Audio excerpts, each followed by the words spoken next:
Hey guys, this is Chris and happy new comic book day.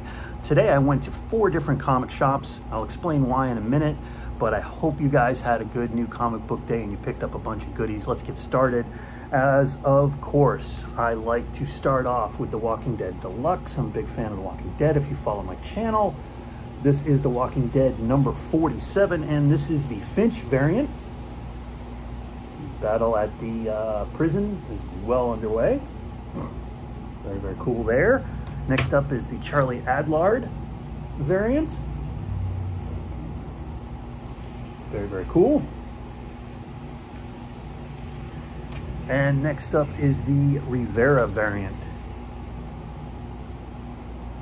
Really nice cover there. I like that one a lot. And not to be outdone, Tedesco comes out with a really nice Andrea cover. Check that one out. That one's really sweet. I like to keep these videos kind of short. I know you guys have a lot of things going on in your life, and just taking 5 minutes out of your time each day to watch one of my videos, for my opinion, is a lot. So I appreciate you guys watching and following along. Then decided to grab a copy of Darth Vader number 27. This is the variant edition, and this is the first cover appearance, I believe, in the Marvel Universe of Darth Bane. You know, minor key there, but I figured I'd pick it up. These black covers, man, they're really tough to get a really high grade. They really are. There's so many spine ticks, very unforgiving. That one's pretty cool there. And then I picked up another copy of Little Red Ronin number 2. Little Red Ronin number 3 came out today, and every comic shop either didn't have them, or the one that I normally go to, theirs were just absolutely destroyed with massive corner bends. They even had the 1 per store variant, which is usually an homage to another comic, and that one had a really bad corner bend too. Just couldn't buy it, just in really bad shape. So I'm missing issue number 3. I did order one. Hopefully it will come in. Then I took a couple went off the board, took a couple of chances on a couple of new books. Creepshow number 1. Big fan of this series on Shudder. I have a AMC Plus subscription, and Shudder comes with it, so I do watch the show. Very Twilight Zone-y, focus on horror and you know, quick little short stories. You got a chance to watch the show, it's not bad. You know, it's kind of fun, kind of campy, and kind of cool. I'm trying to think of what my favorite one is. The one with the drive-in theater. I can't remember the name of the episode, but that one I thought was pretty cool. It was basically a movie that made you kind of go crazy. It was kind of a cool little story.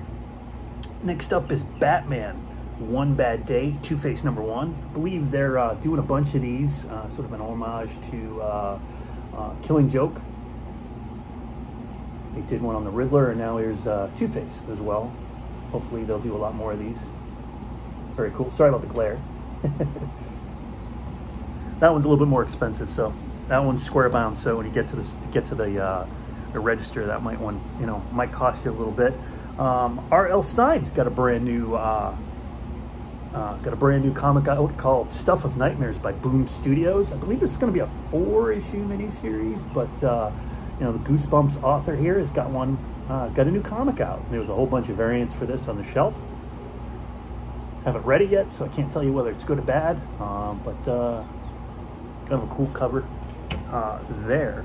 Then next up is Edge of Spiderverse number 4. It seems like every issue of Edge of Spiderverse has a first appearance of somebody. This one's no different. I think there's like 2 or 3 first appearances in this. So if you're looking for a really cheap spec book, or with the new Miles movie coming out, or was it next year or the year after, Spider-Verse movie, the animated one from Sony, these might be a fairly affordable spec book to get. You know, I'm not telling you what to buy or what not to buy, but you know, for a couple of bucks, I figured I would take a chance and put that in my short box and just kind of see what happened.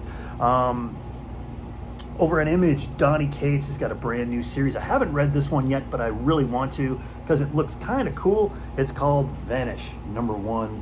Donny Cates has always got some pretty good stories out there, so figured I would take a chance on this number 1 by Image, and you know, kind of see where it went. Always a sucker for a new series. I tend to start a series, like read it for a while, kind of get bored with it and drop it, and then end up selling it. done that with a couple of series, and they fortunately haven't come back to bite me, but I did that with Oblivion Song. I started it, got halfway through it, and just was like, all right, I'm kind of bored, I got to drop it. Then it got auctioned. So, but you can go buy an Oblivion Song #1 for not much money, so it wasn't too bad. And then finally, it is Mandalorian Day. So Mandalorian #3 got released today. And going back to my original statement, this is the reason why I went to 4 different comic shops, because I wanted a really nice copy of this for my personal collection. Eventually, I'll send these in to get graded, hopefully get a 198 out of the bunch. So that's the cover A, I believe. And I got 1, 2,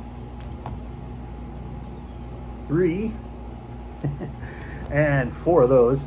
So like, comic shops are limiting how many copies you can buy of these, regardless of how many comics are on the shelf. And that's good. You know, you want to make sure that everybody can get a copy. So for me, it's like, well, you know, I want to get one that's 9.8. And some of the shops that I go to, the books are already bagged and boarded. So I can't really tell whether the comic's good or not. So, you know, I have to buy a bunch of different copies and kind of hope that I get a 9.8 in the bunch. So that's why I end up going to a bunch of different comic shops. Mandalorian #3, it's a different cover. So I got a bunch of copies of that. So there's 1, 2.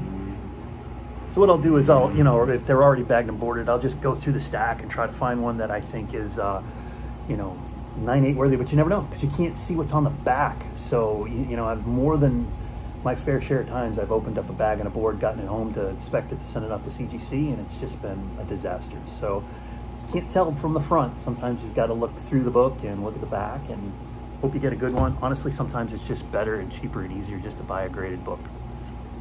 But it's kind of fun to get into it, and take a chance. It's kind of part of gambling. Then, you know, finally, I picked up a couple copies of this. It's Mandalorian 3, the variant edition. These are so hard to get in high grade.